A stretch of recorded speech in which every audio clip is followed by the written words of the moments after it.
तो कहानी की शुरुआत फ्यूचर के टाइम से होती है, जहां पर साल 2267 चल रहा है और इस वक्त पृथ्वी का वातावरण पूरी तरह से खराब हो जाने के कारण पृथ्वी पर एसिड रेन होने लगी है, जिस कारण पृथ्वी अब रहने लायक नहीं बची। इसलिए लोगों को पृथ्वी के ऑर्बिट में घूमने वाले एक स्पेस स्टेशन में शिफ्ट कर दिया गया है, जो कि ज्यादा लोगों के भर जाने से ओवर क्राउडेड हो चुका है। इस स्पेस स्टेशन पर रिया नाम के एक प्लेनेट की एडवर्टीजमेंट चल रही होती है। असल में रिया प्लेनेट को साइंटिस्ट ने खोजा था, जो कि इंसानों के रहने लायक था, इसलिए उसे दूसरी पृथ्वी भी कहा जाने लगा था, जहां अमीर लोग पहले से ही जाकर वहां रहने लगे थे। वहीं दूसरी साइड हम स्पेस स्टेशन में लॉरा नाम की एक यंग डॉक्टर को देखते हैं। लॉरा की सिस्टर भी रिया प्लेनेट पर जाकर रहने लग गई थी, इसलिए लॉरा भी वहां जाना चाहती थी, लेकिन उसके पास इतने पैसे नहीं थे कि वो रिया प्लेनेट पर जा सके। इसलिए लॉरा पैसे कमाने के लिए पेपर एंटरप्राइजेस कंपनी में 8 साल जॉब करने का एक कॉन्ट्रैक्ट साइन करती है, जिसके अकॉर्डिंग लॉरा को इस कंपनी की शिप कसांड्रा में एज अ क्रू डॉक्टर की जॉब करनी होगी। ये कसांड्रा शिप बहुत ही पुराना होता है। शिप में लॉरा सबसे पहले फर्स्ट ऑफिसर लिंडबर्ग से मिलती है। यहाँ लॉरा को मिलाकर सिर्फ 5 क्रू मेंबर्स मौजूद थे, जिसमें कैप्टन लैक्रॉक्स, लिंडबर्ग, एक टेक्नीशियन योशिदा और 2 इंजीनियर प्रोकॉफ और वेसुपुकी थे। कैप्टन लैक्रॉक्स बताते हैं कि ये शिप फुली ऑटोमेटेड है और स्टेशन 42 पर जा रहा है। साथ ही बताते हैं कि कई सालों से एक टेररिस्ट ग्रुप अलग अलग शिप पर अटैक कर रहा है, जिसके चलते गवर्नमेंट ने हर शिप में एक सिक्योरिटी ऑफिसर रखा है। तभी लिंडबर्ग वहां आती है और डेकर नाम के सिक्योरिटी ऑफिसर को इंट्रोड्यूस करवाती है। डेकर सभी को ब्रुकनर नाम के टेररिस्ट की न्यूज दिखाता है, जो कि आखिरी अटैक के बाद से फरार है, जिसने स्टेशन 20, 23 और 24 को ब्लास्ट कर दिया था। ब्रुकनर का कहना है कि जब तक हम लोगों के ऊपर टेक्नोलॉजी शासन करेगी, हमें शांति नहीं मिलेगी और इन्हीं टेक्नोलॉजी से नफरत करने के कारण वो गवर्नमेंट के खिलाफ है। इसके बाद शिप स्टेशन 42 के लिए निकल जाती है। इस सफर में हर एक मेंबर को बारी बारी से 8 महीने जागकर शिप की निगरानी रखनी पड़ती है, जबकि बाकी के मेंबर्स डीप क्रायो स्लीप में होते हैं। शिप में मौजूद सभी लोगों को बताया गया है कि शिप के मेन कार्गो एरिया में कंस्ट्रक्शन का सामान है और वहां किसी को भी जाना अलाउ नहीं है, क्योंकि वो रिस्ट्रिक्टेड एरिया है। इसी तरह शिप की जर्नी शुरू होती है और 3 साल बीत जाते हैं। अब लॉरा की बारी थी, जिसे 8 महीने जाकर शिप की निगरानी रखनी थी। लॉरा सारे सिस्टम्स को चेक करके निगरानी रखने लगती है। वो अपना समय बुक्स पढ़ने, एक्सरसाइज करने और अपने प्लांट्स की देखभाल करने में बिताती है। इसके अलावा वो अपनी सिस्टर को वीडियो सेंड करती है, लेकिन ये वीडियो सिस्टर तक पहुंचने में कई महीने लग जाते थे। वहीं सिस्टर भी जब लॉरा को वीडियो का रिप्लाई देती थी, तब उसे भी कई महीने लग जाते थे, जिस वजह से लॉरा का सफर परेशानी से गुजर रहा होता है। ऐसे ही एक दिन लॉरा को मेन कार्गो एरिया से कुछ अजीब आवाजें सुनाई देती है, जिन्हें सुनकर लॉरा चेक करने के लिए वहाँ जाती है, जिस दौरान उसे गेट की दूसरी साइड किसी का हाथ दिखाई देता है, जिससे लॉरा काफी डर जाती है और इस बात की रिपोर्ट करने के लिए ऑफिस की ओर भागती है। जिस दौरान वहाँ डेकर आ जाता है, जो कि क्रायो स्लीप से पहले ही जाग गया था। डेकर बताता है कि किसी ने कंपार्टमेंट लूट खोल दिया है, इसलिए मैं अपने आप जाग गया। डेकर लॉरा से पूछता है कि सबको कार्गो कंपार्टमेंट में आना मना है, फिर तुमने यहाँ का गेट क्यों खोला?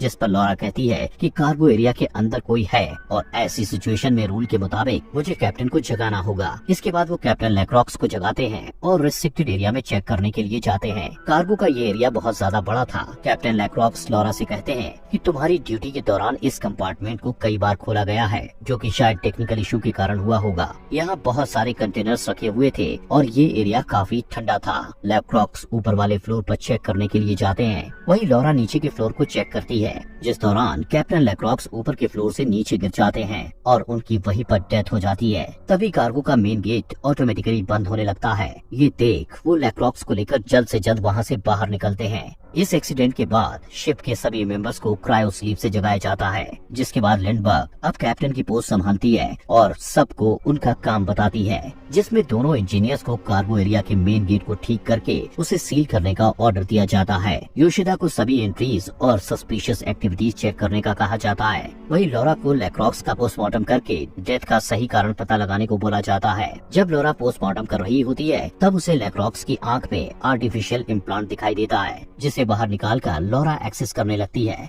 तब लॉरा को पता चलता है कि लैक्रॉक्स रिस्ट्रिक्टेड एरिया में गया था, जहां बायोहैजार्ड लिखा हुआ था। अब यहाँ लॉरा को समझ नहीं आता कि कंस्ट्रक्शन सामान के अलावा ये शिप क्या लेकर जा रही है।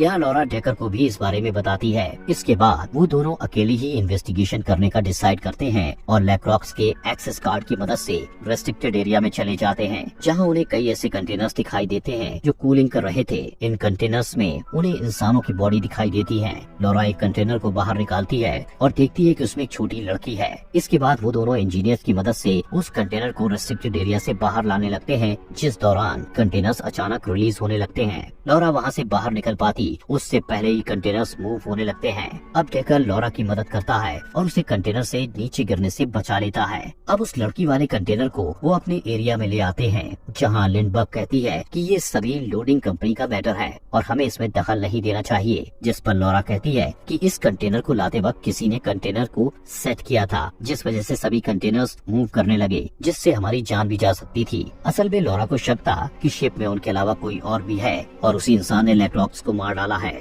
यहाँ लिंडबर्ग ये बात मानने के लिए तैयार नहीं थी। लिंडबर्ग कहती है कि वो सभी कंटेनर्स ठंड से बचने के लिए ऑटोमेटिकली मूव करते हैं, जिस कारण ही कार्गो एरिया में जाने से सबको मना किया गया है। इसके बाद डेकर लिंडबर्ग से पूछता है, क्या तुम्हें पहले से पता था कि कंटेनर्स में इंसान थे? इस बात पर लिंडबर्ग कोई भी जवाब नहीं देती और उस लड़की वाले कंटेनर को वापस रखने का कहती है, जिससे लॉरा और डेकर को समझ आ जाता है कि लिंडबर्ग इन सब के बारे में जानती है और कुछ छुपा रही है। तभी लॉरा कहती है कि एक डॉक्टर होने के नाते मेरा फर्ज बनता है कि मैं इस लड़की को एग्जामिन करूं।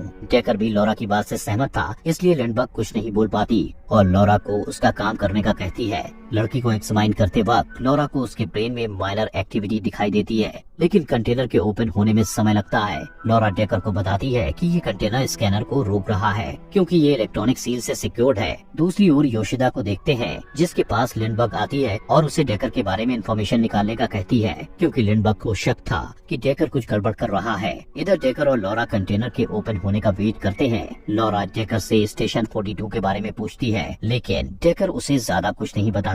ऐसा लग रहा था जैसे डेकर कुछ छुपा रहा है। तभी डेकर लॉरा से इस मिशन में शामिल होने का कारण पूछता है, जिस पर लॉरा बताती है कि मैं पैसे कमाना चाहती हूँ ताकि रिया जा सकूं, क्योंकि मेरी सिस्टर रिया में रहती है और उसे 7 साल पहले ही वीजा हासिल हो गया था। लॉरा के इमोशंस देखकर डेकर उसे किस करता है, पर लॉरा वहाँ से उठकर चली जाती है। असल में दोनों एक दूसरे को पसंद करने लगे थे, लेकिन इस डिप्रेशन भरी जर्नी के कारण लॉरा बहुत डिस्टर्ब रहने लगी थी। इसके बाद दोनों इंजीनियर्स को देखते हैं, जिन्हें गेट ठीक करते समय अजीब सी आवाजें सुनाई देती हैं, जिसे सुन एक इंजीनियर डर जाता है, पर दूसरा उसे सारी चीज इग्नोर करने को कहकर गेट सही करने को कहता है। दूसरी तरफ लॉरा जब लड़की की बॉडी को चेक करती है तो उसे बॉडी में इंटरनल ग्रोथ जैसा कुछ दिखाई देता है। लॉरा ने इससे पहले किसी इंसानी शरीर में ऐसा नहीं देखा था, इसलिए वो समझ नहीं पाती कि आखिर लड़की की बॉडी अलग क्यों है। डेकर इस बात का पता लगाने के लिए उस लड़की को एक्सटर्नल सिस्टम से कनेक्ट करने का कहता है, लेकिन ये प्रोसेस बहुत डेंजरस था और इसमें लड़की की जान भी जा सकती थी, इसलिए लॉरा डेकर की बात से सहमत नहीं होती है।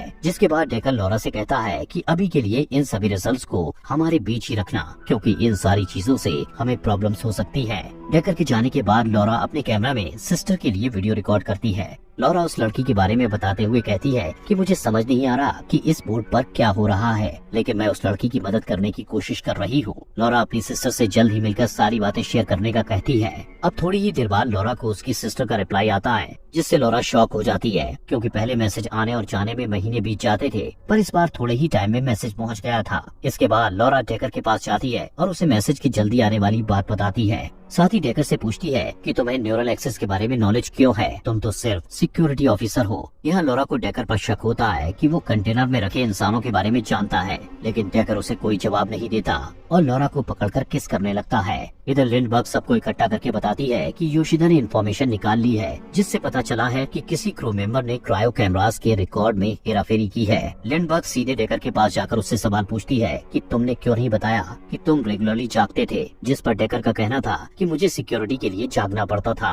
लिंडबर्ग डेकर से पूछती है कि जब लैक्रॉक्स की डेथ हुई तब तुम कहाँ थे। हालांकि डेकर अपना बचाव करते हुए कहता है कि मैं उस समय दूसरे सेक्टर में था, पर लिंडबर्ग उसे लैक्रॉक्स का खूनी बताकर अरेस्ट करने को कहती है। जिसके बाद डेकर चालाकी से लिंडबर्ग की गन छीन लेता है और उस पर पॉइंट कर देता है। तभी योशिदा पीछे से डेकर पर अटैक करके उसे अरेस्ट कर लेती है और लिंडबर्ग लॉरा को उस लड़की के कंटेनर को वापस कार्गो कंपार्टमेंट में रखने का ऑर्डर देती है, जिस पर लॉरा बताती है कि मैंने लड़की को एक दवा दी है, इसलिए अभी मैं उस लड़की को वापस नहीं रख सकती। लेकिन लिंडबर्ग कुछ भी सुनने को तैयार नहीं थी। वो कार्गो कार्गो के गेट बंद करने से पहले उस कंटेनर को वापस रखने का कहती है। इसके बाद लॉरा डेकर के सर पर लगी चोट का ट्रीटमेंट करती है। इस दौरान डेकर बताता है कि ये शिप स्टेशन 42 नहीं बल्कि रिया की ओर जा रही है। डेकर कुछ और बताता कि तभी प्रोकोफ और वेस्पुकी डेकर को वहाँ से ले जाते हैं और क्रायो स्लीप में सुला देते हैं। यह लॉरा योशिदा से पूछती है कि क्या तुम पता लगा सकती हो कि ये शिप सच में स्टेशन 42 ही जा रही है। तब योशिदा छुपकर सारी इन्फॉर्मेशन निकालती है और लॉरा को बताती है कि ये शिप स्टेशन 42 पर नहीं जा रही है। साथ ही ये बताती है कि वो सफर के दौरान शिप के कोऑर्डिनेट्स नहीं बदल सकते हैं क्योंकि कोऑर्डिनेट्स को जर्नी से पहले ही सेट करके रखा गया है। तभी लॉरा बताती है कि उसने अभी जो रिया में मैसेज सेंड किया था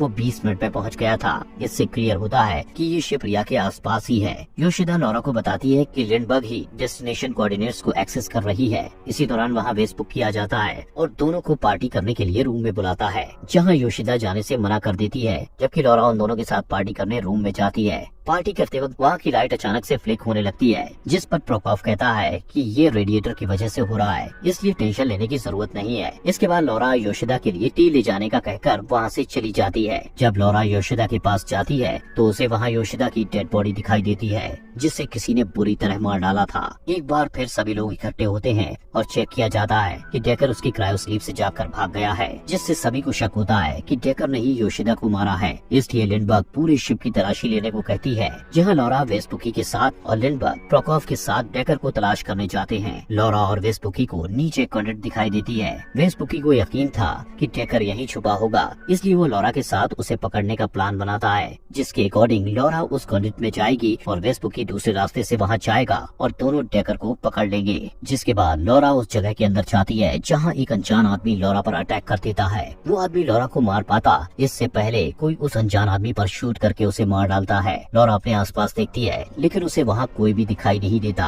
अब लॉरा वहाँ रखे बॉक्स को ओपन करती है, जिससे उसे कुछ फोटोग्राफ्स मिलती हैं। ये फोटोज इसी अनजान आदमी की थी जो कि अभी गोली लगने से मर गया था। लॉरा को फोटोज से पता चलता है कि वो अनजान आदमी कोई और नहीं बल्कि टेररिस्ट ब्रुकनर था, जिसके बारे में हमें कहानी की शुरुआत में बताया गया था। यहाँ लॉरा को एक डिवाइस में वीडियो भी मिलती है जिसमें वो ब्रुकनर के साथ डेकर को बीती है। यहाँ हमें पता चलता है कि ब्रुकनर टेररिस्ट नहीं है, बल्कि उसे पता चल गया था कि पृथ्वी पर अभी भी कुछ हिस्से अच्छे हैं जहाँ पेड़ पौधे उगाने के लिए कुछ ग्रीन हाउस बनाए गए हैं और एसिड रेन से उन्हें बचाया जा रहा है। इसके अलावा वो अंडरग्राउंड टैंक्स में पानी को प्यूरिफाई कर रहे हैं। ब्रुकनर इस वीडियो के जरिए बताता है कि गवर्नमेंट हमसे झूठ बोल रही है कि पृथ्वी रहने लायक नहीं बची है, जबकि रोजाना हमारे ग्रुप में नए नए लोग जुड़ रहे हैं। इस वीडियो से लॉरा को पता चल जाता है कि ब्रुकनर कोई टेररिस्ट ग्रुप नहीं चला रहा था। इस दौरान लॉरा को किसी के आने की आवाज सुनाई देती है। तब लॉरा अपनी गन लेकर गेट को ओपन करती है, जहाँ वो वेस्पुकी को देखती है। वेस्पुकी उसे बताता है कि डेकर को पकड़ लिया गया है। इसके बाद लिंडबर्ग डेकर से पूछताछ करती है, जिस पर डेकर बताता है कि रिया कोई प्लेनेट नहीं है बल्कि वर्चुअल रियलिटी है,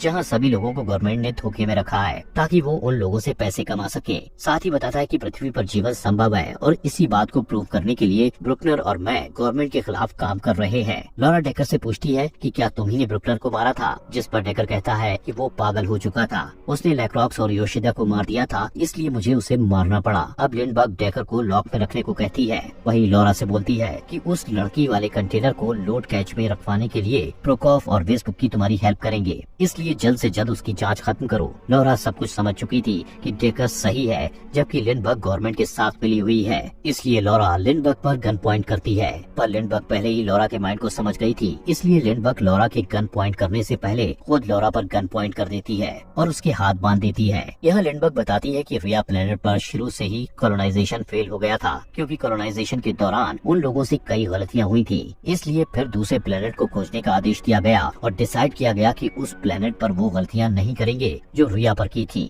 लेकिन तब तक लोगों को जिंदा रखने के लिए उन्हें लोगों को वर्चुअल रियलिटी में रखना पड़ा, जिस पर लॉरा पूछती है कि जो लोग इस सिमुलेशन में रहते हैं उन लोगों के साथ क्या होता है। लिंडबर्ग बताती है कि उन्हें पता भी नहीं है कि वो लोग रियलिटी में नहीं बल्कि हमारी बनाई दुनिया में जी रहे हैं। असल में उन सभी लोगों को क्रायो स्लीप में रखा गया था और उन्हें वर्चुअली सभी चीजों को दिखाया जा रहा था। यहाँ हमें ये भी पता चलता है कि उन लोगों के कंटेनर्स स्टेशन 42 पर है, जहाँ उन्हें रिया प्लेनेट का कहकर रखा गया था। लिंडबर्ग लॉरा और डेकर को वहाँ पहुँचने से पहले जान से मार डालने का कहती है, ताकि वो दोनों लोगों को ये सच्चाई न बता सके कि रिया सिर्फ एक झूठ है। दूसरी तरफ दोनों इंजीनियर्स डेकर से रिया के बारे में पूछते हैं और अगले ही पल वो दोनों लिंडबर्ग के पास आकर उस पर गन पॉइंट कर देते हैं। असल में डेकर ने उन्हें रिया की सारी सच्चाई बता दी थी, जिसे सुनकर वेस्पुकी का भी वर्चुअल लाइफ जीने का मन हो गया था, क्योंकि वो अब इस शिप पर अपनी जिंदगी बर्बाद नहीं करने वाला था। इसलिए वो डेकर और लॉरा का साथ देते हैं और लिंडबर्ग को पकड़कर क्रायो स्लीप में सुला देते हैं। इसके बाद लॉरा उस छोटी लड़की को चेक करती है, जिस दौरान डेकर लॉरा से माफी मांगता है कि मैंने तुम्हें पहले सब सच नहीं बताया, पर अब तुम मुझ पर यकीन कर सकती हो। साथ ही लॉरा से पूछता है कि क्या तुम मिशन में मेरी हेल्प करोगी, जिस पर लॉरा कहती है कि इसके बदले तुम्हें मेरी सिस्टर को वहाँ से निकालना होगा और पृथ्वी पर वापस ले जाना होगा। अब चारों डेकर के प्लान के अकॉर्डिंग काम करते हैं। डेकर का प्लान था कि वो स्टेशन 42 पर जाएंगे, जहाँ सभी लोगों को क्रायो स्लीप में रखा गया है। वहाँ जाकर वो सबसे पहले उनका कम्युनिकेशन सिस्टम खत्म कर देगा, जिससे कि वो सभी लोग रिया प्लेनेट की वर्चुअल रियलिटी की सच्चाई जान सके और दोबारा किसी से कांटेक्ट न कर सके। कुछ समय बाद सभी प्लान के अकॉर्डिंग स्टेशन 42 पर पहुंच जाते हैं। यहाँ उनके पास सिर्फ 30 मिनट थे। असल में 30 मिनट के बाद जो भी कंटेनर्स इस शिप में मौजूद थे वो अनलोड होने लगेंगे और शिप पृथ्वी पर वापस निकल जाएगी। डेकर स्टेशन 42 पर उतरने से पहले सूट पहनता है। तभी हम वेस्पुकी और प्रोकॉफ को देखते हैं, जो कार्गो में रखे कंटेनर्स में से 2 लोगों को बाहर निकालकर खुद उन कंटेनर्स में जाने का प्लान करते हैं, ताकि वो दोनों उन लोगों की जगह सोकर रिया की वर्चुअल लाइफ में जा सकें। दूसरी ओर लॉरा देखती है कि उस छोटी लड़की को होश आ गया है, इसलिए वो उसे संभालने लगती है। वहीं डेकर आगे बढ़ता है और उस जगह पर पहुंच जाता है जहां सभी लोगों को क्रायो स्लीप में रखा है। इधर वेस्पुकी कार्गो के कंटेनर में जाने के लिए लिंडबर्ग का एक्सेस कार्ड निकालता है, जिससे लिंडबर्ग का कंटेनर इन्फेक्टेड हो जाता है, जिस वजह से लिंडबर्ग को क्रायो स्लीप से उठने का सिग्नल मिल जाता है। वहीं प्रोकॉफ कंटेनर के अनलोड होने का टाइम 10 मिनट बढ़ा देता है, ताकि उन्हें कंटेनर के अंदर जाने के लिए थोड़ा टाइम मिल सके और लॉरा डेकर के यहाँ आने से पहले वो कंटेनर में जा सके। असल में दोनों लॉरा और डेकर से छुपकर रिया जाने वाले थे। डेकर को देखते हैं, जो कम्युनिकेटिंग सिस्टम को डिस्ट्रॉय करने के लिए एक टाइम बॉम्ब लगा देता है, जिसके बाद वो लॉरा की सिस्टर के कंटेनर को ढूंढने लगता है। तब उसे पता चलता है कि सिस्टर की बॉडी ज्यादा समय से कंटेनर में रखी है, इसलिए उसकी बॉडी गल रही है और अब उसे कंटेनर से बाहर निकाला तो वो जिंदा नहीं रहेगी। दूसरी तरफ लिंडबर्ग क्रायो स्लीप से जाग जाती है और लॉरा भी अपना सूट पहनकर स्टेशन 42 पर आ जाती है, जिससे डेकर बताता है कि मुझे तुम्हारी सिस्टर का कंटेनर मिला, लेकिन उसकी हालत बहुत खराब है। यहाँ लॉरा डेकर से कहती है कि मैं वर्चुअल रियलिटी में जाकर आखिरी बार अपनी सिस्टर से मिलना चाहती हूँ। साथ ही वहाँ जाकर वो सबको रिया की सच्चाई बताकर आखिरी मैसेज रिकॉर्ड करेगी। अब डेकर लॉरा को उसी वर्चुअल रियलिटी से कनेक्ट कर देता है जहाँ उसकी सिस्टर रहती है। अब जैसे ही लॉरा वहाँ पहुँचती है तो अपने आसपास बहुत ही सुंदर पेड़ पौधे देखती है। फिर अपनी सिस्टर के घर जाकर सिस्टर से मिलती है। इतने वक्त के बाद अपनी सिस्टर से मिलने पर वो इमोशनल हो जाती है और रोने लगती है, पर लॉरा के पास ज्यादा समय नहीं था, इसलिए वो अपनी सिस्टर को अलविदा कहकर वहाँ से भाग जाती है। इसके बाद वो एक जगह रुककर अपनी सिस्टर के डिवाइस से मैसेज रिकॉर्ड करती है, जिसमें वो रिया की सच्चाई बताती है कि रिया कोई जन्नत नहीं बल्कि एक सिमुलेशन है। साथ ही ये भी बताती है कि पृथ्वी पर अब जीवन संभव है और गवर्नमेंट ने पैसा कमाने के लिए हमें धोखा दिया है। लॉरा इस मैसेज को उस स्पेस स्टेशन पर भेज देती है जो पृथ्वी के ऑर्बिट में घूम रहा था, जहाँ पर बहुत सारे लोग रह रहे थे। ये रिया से जाने वाला आखिरी मैसेज होता है। इसके बाद लॉरा वर्चुअल रियलिटी से बाहर आ जाती है, जहां डेकर उसे अकेले ही शिप में वापस लौटने का कहता है, क्योंकि डेकर ने अपना फ्यूल लॉरा को दे दिया था और डेकर बिना फ्यूल के शिप पर नहीं पहुंच सकता था। लॉरा उसके बिना जाने से मना करती है, लेकिन डेकर उसे वहां से अकेले ही जाने का कहकर मिशन पूरा करने को कहता है। असल में जो लड़की उन्हें कंटेनर में मिली थी, सिर्फ वही ऐसा प्रूफ है जिसकी मदद से सारी सच्चाई सामने आएगी और गवर्नमेंट का सच लोगों को पता चल जाएगा।